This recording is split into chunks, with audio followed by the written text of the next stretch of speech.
in mind. So big honor to have him here and to name the field after him. Then also our fan base to turn out for Coach Dooley in such tough heat conditions. It was hot out there, and I thought the fans were awesome to come out early and often. I also want to thank Matt Holland and his staff, the turf staff. You know, our field has got to by far be one of the best in the country, and I just thought it was awesome today. And their coach even made a comment about it before the game. What a wonderful job Matt and his staff do to keep our grass the best in the country. But with that, I'll open it up. A little slow start, Kirby. They made some plays early, but you're like second quarter on. You really everything seemed to fall into place quick in high gear. Yeah, we had busted coverage on defense. They made a really good throw and catch. The guy made a heck of a catch, good throw. We were in man coverage, and we didn't have a middle field safety. So when you don't have a middle field safety and they catch it, they're going to run for the distance. And then we had a couple slow series there on offense. Got beat on a twist, ended up giving up a sack, and guys persevered, kept playing hard. And you know, you go into these games knowing that you want to score every play, and you think you should score every drive, and that you should hold them to 0 yards. And they got good players too, so got to give them some credit. And our kids kept playing, and that's kind of what our mantra is. We're going to keep playing and try to break the other team's wheel. Coach, how important was testing to get an opportunity today to get your early assessment of how you did? Well, it's hard to assess it. I want to watch and see some things in a little slower motion. But I was happy he got to play. I certainly wanted him to play against Vanderbilt. He needs all the playing experience he can. You can take every rep in practice you want. You can do every scrimmage you want. But getting an opportunity to go out in games and play is really important for his confidence, for him to grow, and for him to understand that your reps in practice are valuable. You've got to take those and process information and make decisions and do that and grow as a quarterback, because he's one play away at all times. Speaking of opportunities to play, who were some of those guys who saw their first action that stood out to you? You know, I don't really know. A lot of guys. I think we played every guy that we had. I mean, I don't know that we didn't have a freshman that didn't play. I think all of them played. You know, none really stood out per se. George made some big plays, but we've seen him do that. He's a talented kid, and some of those other guys got to play a lot too. But until I watch the film and see what they did on when the play was away from them and some of those other things, I don't want to jump out and just say anybody blew me away. You know, I'm more concerned with the guys that are playing every down early in the game as much as I am the guys that got in late. Two of those young guys, I remember Trayvon and Nolan were on the sack, and the pass rush in the day was fairly good. What were you talking about on that? It's hard to judge. I don't know how many sacks statistically we ended up with. I'm not sure where it ended up, but I mean, obviously those guys are outmanned up front. They don't have the same caliber of guys to protect that other teams will play. But the game plan was to come in and play these guys a little different than some of the teams we've played like them in the past. You know, to try to be aggressive and try to cover them and get up on them. They did a good job throwing and catching the ball. That's what they do for a living. You know, they throw and catch the ball really well. I thought our front was disruptive and controlled the run game. Tried to make them one-dimensional. Kate Mason, he played right guard, right tackle, left tackle. Just does he have a best position, and just how valuable is it that he can do all that? He's very valuable. His strength is his diversity. He can play a lot of positions. He's very smart. He practices all those positions. And what I love about Cade is regardless of what position he's at, he has fire in his belly. Cade is a competitor. Cade loves to win. When we score a touchdown, Cade's the first guy to celebrate with the back, and he blocks downfield, and he practices that way. So I love the way he plays the game, because he plays the game of football the right way. Looked like you got a really good view of George Pickens' diving catch there on the sideline, wasn't too far from you. He made several good plays. Can you talk about his play? And is that what you guys have been seeing in practice all along? Yeah, George has stepped up and he's starting to become an overall player, meaning probably the most impressive thing he did today was a block on DeAndre Swift's long run. He did a great job going down and digging the safety out, and it sprung Swift. And when you can do that as a freshman, that's more impressive to me than diving and catching the ball. He's grown as a player. He's got to learn to control his emotions a little bit. He's very emotional. He's a passionate player. I don't ever want to take that away from him, because I think that is what makes him who he is.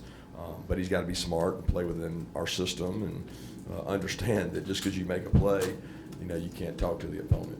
Kirby, what was your impressions of Zamir 9 yards of carry that he rushed in the second game? Did a good job. You got good old linemen in front of him playing against an inferior opponent, and our guys all ran pretty good today.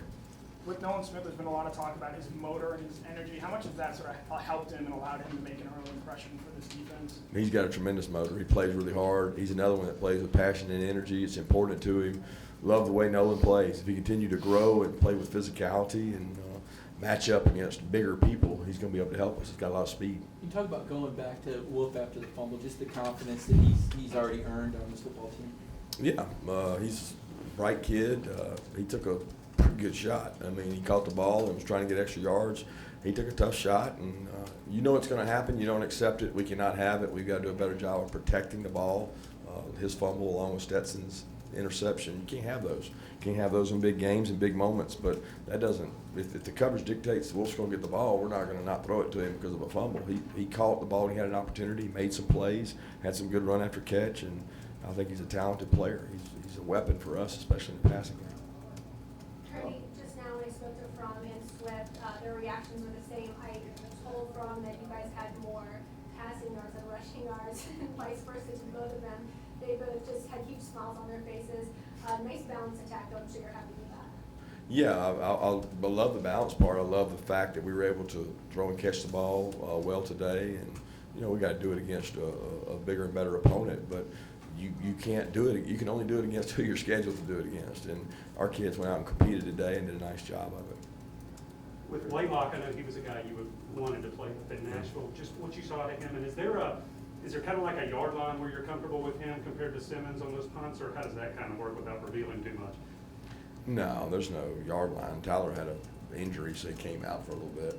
He went inside, got some x-rays, but he came out, he was okay. He went back in, so there's no set yard line for either one of them. We're trying to get both of them some experience because with Kieris out, there are two primary returners. Kirby, go back to Samir for a second. You have a guy like him who's been everything he has. What was it like to see him get a milestone in his first touchdown? It was great. Zamir's a competitor. He works his tail off. You know, I was most proud of Zamir today that all you guys talking about his carries and his 9 yards. He picked up a blitzing backer in the A gap and he smacked him right in the jaw. So go back and watch that one. And that's what being a running back's about. And he played with great physicality and he protected the quarterback, which is the thing that he hasn't had an opportunity to do. He doesn't get to do that often. In high school, kids aren't asked to do that. And that's where he's going to earn more playing time, is being able to protect the passer. Coach, I asked you about Jeremy Johnson before we're going into today's game. What allowed you guys to, the first couple of snaps, and also how do you see his development from when he first got here where he's now? He continues to grow and get better. I think he's realized that he's got to play with some physicality to play, and the reason he started today is just what personnel they were in. We had a package that we were going to play against certain teams. And I know that y'all don't understand that. Y'all think that he started because, just they were in 4 wides, so we want more speed on the field. We had 2 outside backers on the field instead of big DNs, so we were just trying to go a little more athletic and more light. So he fit the mold for that, and we knew we were going to roll a lot of guys. So that's just a small package we had. Talking about coming back, redeeming yourself, Mark Webb, you got onto him pretty good after that touchdown they gave up, and then the next series, I think it was, he knocked the ball loose on that. Can you just talk about, I guess that's part of growth as well?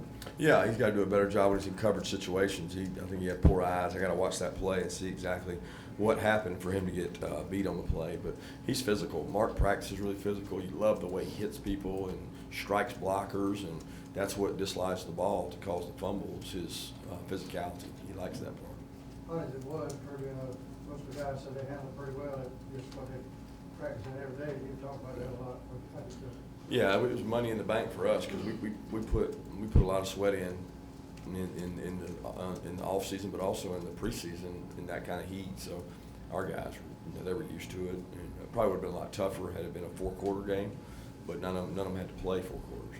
In general terms, did you get out of this game what you wanted? Are you pleased exiting this game right now? I know you got fun the rest of it. We got a lot of things we can improve on. We got to tackle better, organizationally, substitutions. We got to do a better job. We got to manage some things a little bit better as coaches. But I was pleased with the progress the team made. Big thing was going to be able to throw the ball better, and we were able to have timing in the passing game, throw the ball better. Protected the quarterback better for most of the game. We had our sack there on Jake, but defensively, I don't know that we got to improve a lot, because I don't know, the caliber of team we went against. It was just another opportunity to force turnovers, try to create havoc, and they completed a lot of passes, but that's who that team is. That team is a yards after catch kind of team, and we didn't want to give them yards after the catch, and the one big touchdown, they got it. I'm not sure when the last time you guys scored on defense was, but that play just in general, one guy gets there and disrupts the play, next guy forces a fumble, another guy picks it up. Is that, I mean, as a coach, seeing kind of multiple guys and doing it as a team, you're big on the team concept, is that something that kind of, you can build on and kind of pleases you as a coach?